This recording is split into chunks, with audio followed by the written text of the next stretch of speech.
fight for what makes America, what makes Texas exceptional. And that's the indomitable entrepreneurial spirit that we have in America. But the thing is that when you look at what has occurred in America, it takes me back to 1775, when George Washington asked a simple man to write an incredible pamphlet. The pamphlet was called The Crisis. And in that pamphlet, Thomas Paine wrote these immortal words. He said, "These are the times which try men's souls. The summer soldier and the sunshine patriot will shrink from his service to this country. But till he or she that will stand for their country, they will deserve the love and admiration of all men and women." You're here today because you are fighting. You are not a summer soldier. You're not a sunshine patriot. Amen. In the gap and understanding the criticality of this moment. How did we get to this moment? Back in 2012, in Roanoke, Virginia, a person that was the sitting president of the United States of America, running for re-election, said something that was the most offensive, the most heinous, the most despicable, the most disgusting thing you can say in the United States of America. He said that if you own a business, you didn't build that. Boo! But the sad thing is that he was re-elected. That's right. And this leads to what Marcus Tullius Cicero, the great Roman statesman, said about the arrogance of officialdom. That when you have a person make a statement like that, and you still re-elect them to be your president of the United States of America, you are only rewarding bad behavior. You are only telling people that we don't think that small businesses are important. We don't think that the American people are important. The only thing that's important in the United States of America is the institution of government. And that, ladies and gentlemen, that's bovine excrement. All right. Otherwise known as BS. How many soldiers, sailors, airmen, Marines, and Coast Guardsmen we got here today? Raise your hand. Thank you for your service. And see, every single one of us, just like the oath keeper just said, every single one of us took an oath. We took an oath not to a political party. We took an oath not to a person. We took an oath to our Constitution. And I got to tell you, last time I whipped out my Constitution, I kind of read through it. I don't see anywhere where it says any elected official has the enumerated power to tell you you got to stay in your house. First Amendment. As a matter of fact, when you read the Declaration of Independence, the reason why we separated from Mother England, because they no longer had the consent of the government. Clay Jenkins, wherever the Sam Hill you are, you don't have the consent of these people.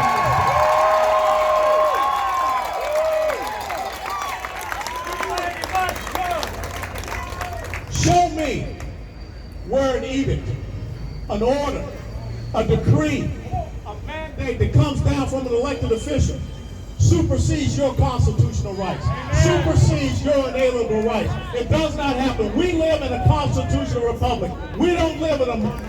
These people who have been elected, and let me tell you something that was really funny to me. I'm not a doctor. I know the doctor was up here. I ain't no scholar. I'm just a dumbass paratrooper. But let me tell you something. I find it really daggone funny that the same people that are telling you that you can't go out and earn your living, they ain't giving up their daggone paycheck. And guess what? Who provides them their paycheck? Do you think that they're going to give you a tax holiday coming up soon? Absolutely not. This is what happens. This is tyranny, ladies and gentlemen. When you look at healthy people and you tell them they can't go out of their house, when you look at Americans and you tell them they can't go out and play t-ball with their kids at a park, how stupid is it? A guy can be out in the middle of the daggum ocean paddleboarding and you go up and give him a citation. That is not liberty. That is not freedom. And if there's one place that should be standing up for liberty and freedom and individual rights, is this state of Texas. All right, yeah.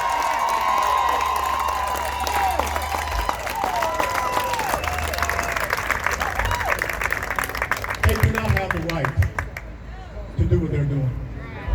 All they're doing is driving you into a state of fear, panic, and paranoia and hysteria. You've heard everyone talk about the numbers. Those numbers don't add up to what is happening right now. And there are more questions about what is going on than there are truths about what is going on. You are seeing a usurpation of our rights, freedoms, and liberties. And it is time that you all stand up. You know, my mother raised me with a real interesting saying. She said, a man must stand for something, or else he'll fall for anything. And ladies and gentlemen, the United States of America, the great state of Texas, has fallen for something that is absolutely nefarious, absolutely despicable. We are free people.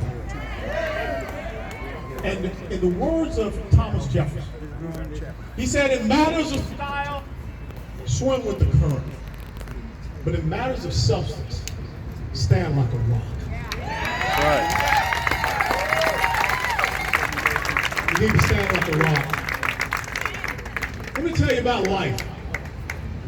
Every now and then, if you're lucky, you get that opportunity in life to make a difference, to make a stand.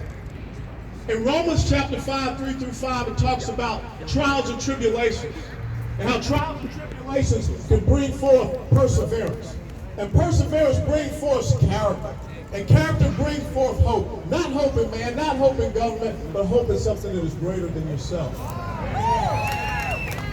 The person that gave us our inalienable rights of life, liberty, and the pursuit of happiness.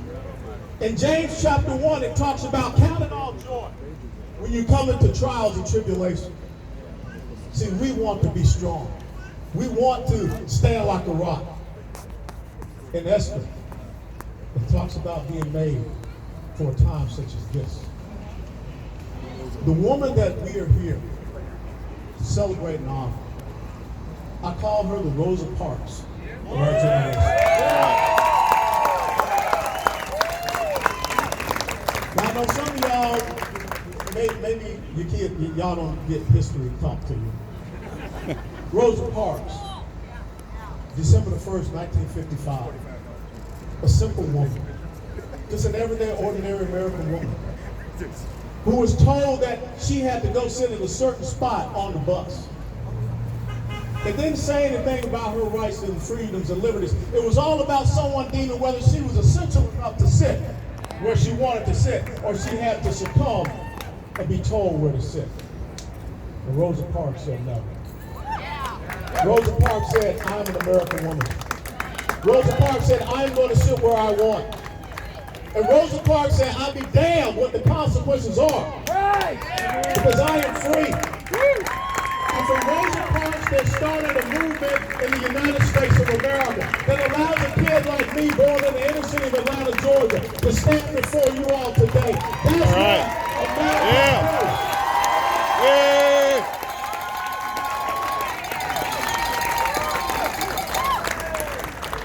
Y'all about